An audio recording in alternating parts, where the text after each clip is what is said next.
Atahsa 29 March 2025 ni Khochon Gujarat Gamsunga Baruch ki timunahon ni thalanga hen ui cho hen nala konin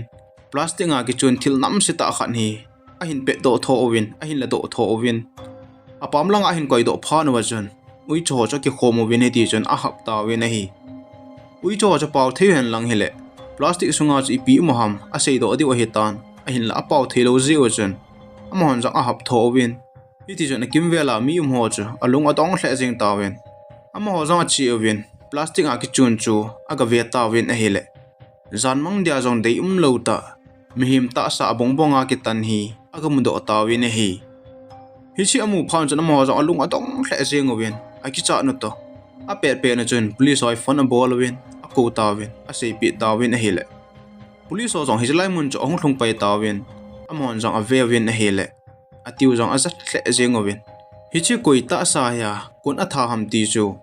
hi chu plastic a ki chun le ata sa chu a khol do zo lo diu a hi ta ji chen amma hon jong center he sa tawin center yen ko ta thu he in pitawin hi ti chen hi chi a thipa ta sa chu koi tha ham ai lawa le koi mong ham ti chu phata cha holding hi a hin ti tawin a hi amma ho jong chen plastic a ki chun mi him ta sa chu plastic sunga chu apukim pon akim lo ji chen ama hon jong nala ki mu a hi a hele nala sung hin te in te vin nala sung chu holding hi ati tawin a hi hijini kho chun police hon jong nala sung chun plastic sunga thipa ta sa chu adang hol be di ti win hi ti chun changwain a hin vai tawin a hele hijini khol to ajing ni kho chun hol na hlum jing ovin hijilai nala azui naw chun 200 meter lang hi achi do tawin ajing ni kho chun ama hon jong nala sunga chun hi chi plastic sunga ane ki chun athipa ta sa chu plastic a ki chun khat le plastic a ki chun lo bong ni hi amu do tawin hi chola chun ajit lang khut jong hi ana zawin e hi cho amu khom wa a hin koi khom wa chun mi amu zo se a he zo se chu a ki cha thei hle jeng ovin alung adong hle jeng ovin police on jong hi cha pa ta sa chu ave ovin hin la koi a hi kon a tha hi chu idea nei mo mung povin hichlai vel a mi ho jong chu adong so ke win a hin la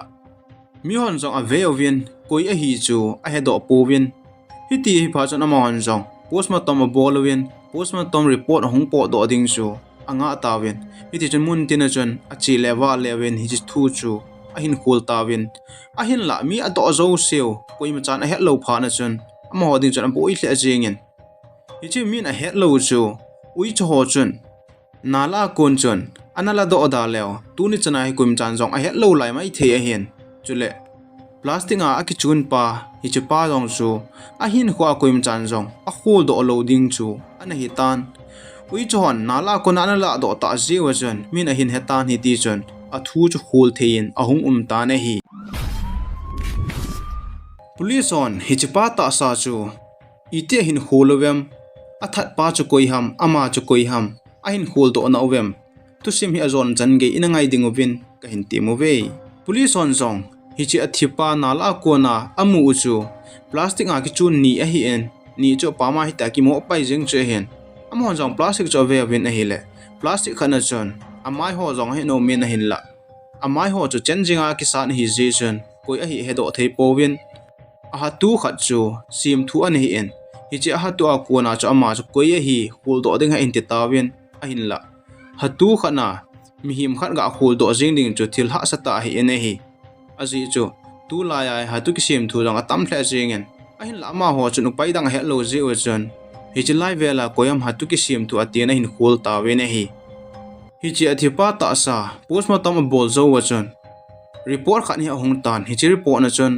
a khut na ji lang chun te tu ki ta na hi ahin mudo tawin a hi ahin la hi chi te tu akita mu do chu amin aki sut na chu ani kya thaki nen dot thum le le ahin mudo win ama hon jong police o chu ahin sei pi tawin a hi le police on jong hi chi pa khol na ding chun a tu khat ki sim thu chu to te tu akita na chu ahin nei tawin hi cha ko na khol do ding ahin te tawin a hi police o jong a kheu khomovin ama ho jong chun ipiti khol diu hama tivin alung thimu wa chun idea khani tan a khol diu dan chu ichilai vel sia police station sia chu missing report ani ki pizo se chu ahin hol tawin ahin ve tawin a hele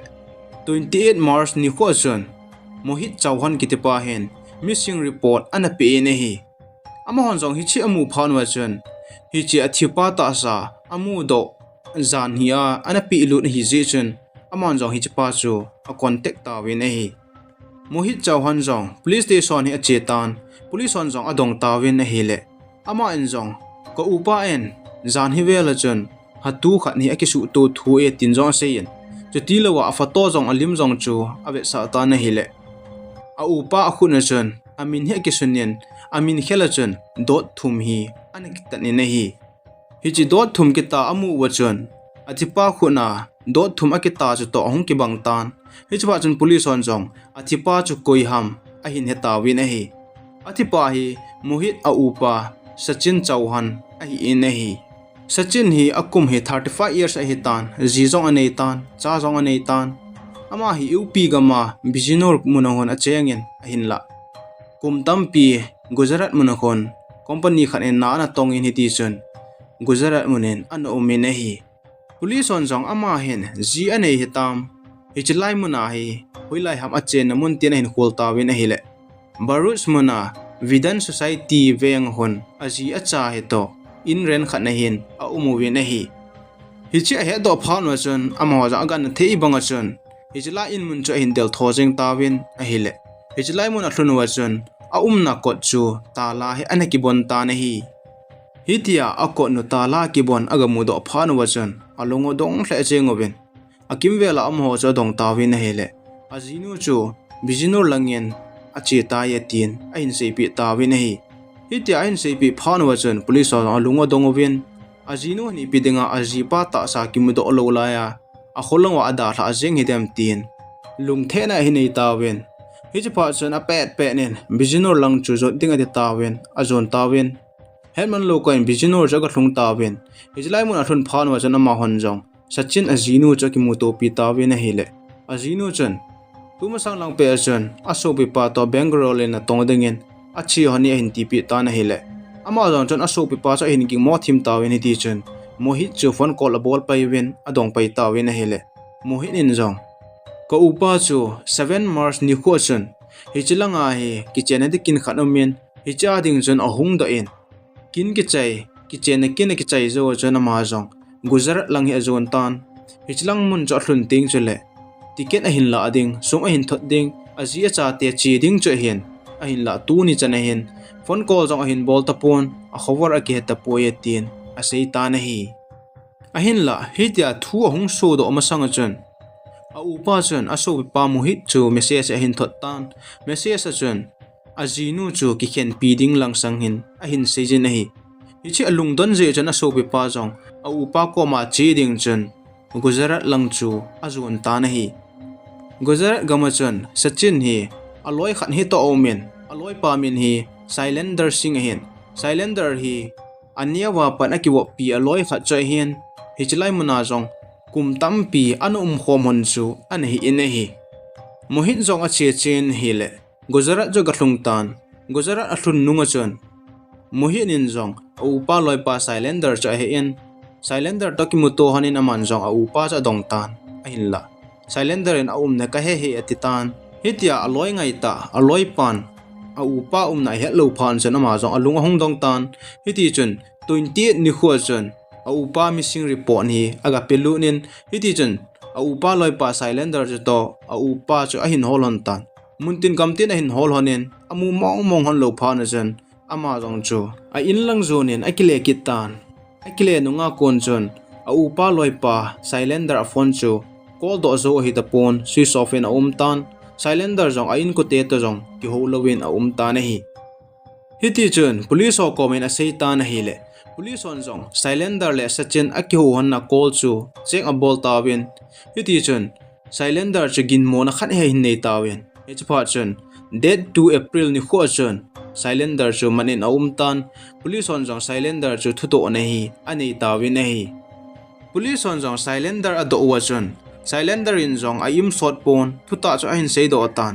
aloi pa sachin chu ama in anatha hitia chu Atahsa bongbong ana so a nal a ana pai chu ana hi in hi silenderian anewa pat ahin ki wop pi alit nungia ahin ki wop pi aloi ngai pen aloi pha pen ipidinga hitia hi athajing theham aji khani umte dinga hin aji hena dinga chun kumsom le kumni masang chu ana veu hite kumsom le kumni masang chun silender le sachin hi loi khan ana hi hanin ana ki wop hanin bijinora kona hungpo do cha hi hanin hiti chuna mani jong bijinora kon chun gujarat na hin zon hanin gujarat na chun na hin tong hanin a hin la achum chi hin a hanin na atong hanin a hi hiti chun pha na che in ni khat ni silender hi zineya hi tan Ajinu hi to khom hanin silender jong aloipa sachin cho phone na bolin a hi poye bai munchoma achoma num sangin keni komen hu min lang hilechun iruman hui pi khom che che lew hen sumpi jong bai domin tin i ol dom lo de ham tin aruma ding chun ana ko ta na hile sachin jong chun agialin na hile na wa asabe ase jengin hiti chun silender ko ma chun ana ta na hi hitia ahung khoma chun ni khan he silender hi inin pon ina lo pe na chun Ajinu chu barumina ki silta na hile gu thima hen silender Ajinu aksil pet chu sachin hen video camera ahen ana kap do ta na hi hiti chun phana che chen a hile ni khat hi silender in sum lakli lang hi ahin ngai chatan sum angai chat phana chun aloipa ko ma chun a sei ta na hile aloipa sachin jong chun anu pe ni ti chun lakli chu ana pe ta na hi amani akingai lun handan akiwop thei handan hi ATM pin code ge ya chu ki he tu a hi honi na hi hiti chun phan ahung che in thasi a chun silender jong asum san chun them khat khanin aloi pa sa hin pe tan a hi le la izan ham a che zawa kon chun aman jong aloi pa sum abat chu ape thei ta pon ahung ge jep ta na hi le hi cha kon chan amani ki ka in boi na hi ahung pan ta na hi hiti chun amani jong achom che na hung han tan silender in aloipa sum abat jong chu apizo thei ta pon amani ka boina ta ji chun deibang jong kheu han ta pon tu ko ma chun sachin in jong aloipan sum abat chu a haimil pon chutilowa aloipa jinu akisil pe video kap do chu anaki koina laijin hiti chun aloipa kom chun sum a thumin a hile aloipa chun api thei nai pon a hile ama jong chu alung ahung hang tan hi chan sum nei ba na ma ti in alung hanwal phana chun aloi nu video chu avet sa tan hi chi ka viral sa ding a hita ya ti ta na hile aloi pa cha taw tho in adilit ding chun a sejin a hinla sachinin aloi pa Ajinu video chu adilit num pon hi ti chun aki koin phana che na hile ni hla khan hi silender in jong plan khan hi a hin gong tan aloi pa chu phone call a bolin aloi pa kom chun a hi poi bai tun haten a party khat mangi te atien iti chun aloi pa chu a inu vena ko ta na hile aloi pa jong chu ana chi ta na hi zanen amanin jong zu adon hanin aloi pa jong chun sachin chu zu kham phel hen adon sa tan aki chol do han tan hitia aloi pa kho helwa ki jam pen chun ama jong chu tho doin aloi pa phone alla in aloi pa sun hong a het ji chun man jong hongin video la chun aloi nu ki silpe video kap do chu a hin hol ta na hile ha chom khan a hol zo nungin zong amumo mong ta pon na hile hitia dile dinga a hol pe lai ta chon aloi pa hi ahung khang khata na hi sachin ahung kha pha na chon aloi pa in a phone na son amu pha na chon alung hangin hiti chon amani ki ka ki del na hi ahung tai amani zong anyaw hana ko na hung ki he hung ki wop a hi hon wanga chon amani ki ka kilung nup mo na neo an ji chun alung hang gel honin iti chun ha kitet hong ki del hon ta na hele silenderian sachin chu ahin watlutan ahin that khata na hi hiti atha pha chuna man jong chem cha khan hi akila in asa chu abong a so in sunten le duty che jin zanten le mun gam thata nala chun ichlai mun chun aga pai ji in hi silenderian aloi pa ta sa aga pai ji chu zan khang hi ji in zan khang tel le ama jong numei ki semin hiti chen helmet na ki koin scooty ki manin mun kam thata hen achi jiin aloi pa ta sa plastic a chun ho chu na la ho achun aga pai ji na hi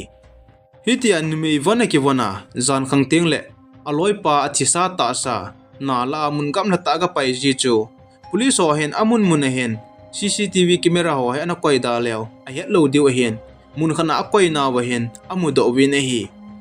police on song sachin chu cylinderin aloipa and atha mong he ti a het chit pha no wa chun cylinder chu manin a ta na hi amani ki ka hi cylinderin jong aloipa sachin chu sum hiza na ba chu anapi do loi hen lang hile hitabang thil su jong hi pon tin chu ti lawa sachin in jong aloipa Ajinu video ana kap do chu viral sa ding ana goda hen lang hile hi chanin jong thil su pon tin hi ti amani ki ka boina je na hi alung hang gel ani hi hon zia chu zan khana chu ana ki del hana hi tia chu cylinderin aloipa chu ana tha lo chu ani hi in hi loite ho tunin ko athipa sachin le aloipa cylinder chu koizo chu thim na sa em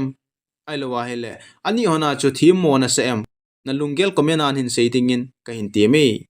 hi chan hin sachin murder case thu chu aki chai tan azon chan hin bele hin ngai jo sin na bon chaw chung ki pa thu kain sein video tha ong ki taka sin ananga jingu hi te